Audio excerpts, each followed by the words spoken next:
வணக்கம். இன்றைக்கி நம்ம பார்க்க போகிற ரெசிபி என்னென்னு பார்த்தீங்கன்னா ஒரு ஸ்வீட் ரெசிபி தான் பார்க்க போகிறோம். அதாவது பாஸ்தா வச்சு ஒரு பாயாசம் எப்படி செய்யலாங்கிறத பார்க்கலாம். குழந்தைகளுக்கு வந்து ரொம்ப பிடிக்கும். இது கொஞ்சம் வித்தியாசமாகவும் இருக்கும். வாங்க எப்படி செய்யலாங்கிறத பார்க்கலாம்.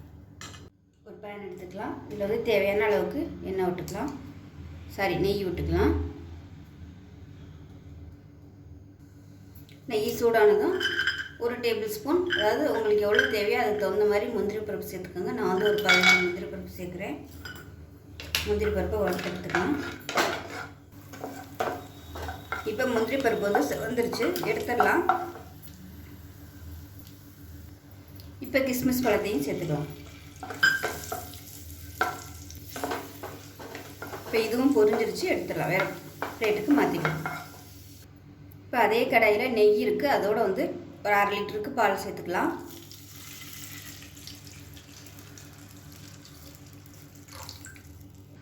அது கூடவே நல்லா ஒரு 1.5 டம்ளருக்கு தண்ணியும் கொஞ்சம் சேர்த்துக்கலாம்.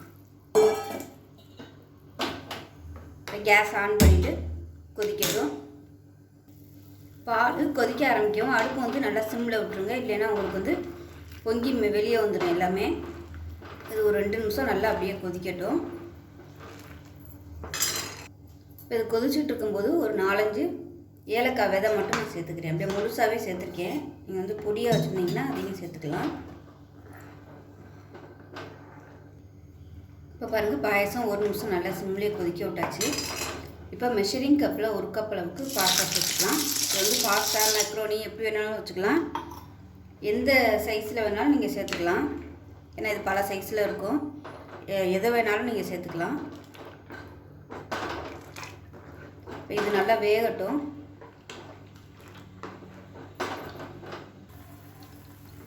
இப்போ பாஸ்தா வந்து வெந்துருச்சான்னு செக் பண்ணி பார்த்துக்கோங்க. ஒன்று எடுத்து டேஸ்ட் பண்ணிங்கன்னா உங்களுக்கு வந்து மொறுமொறுன்னு இருக்கக்கூடாது, நல்லா சாஃப்டாக இருக்கணும்.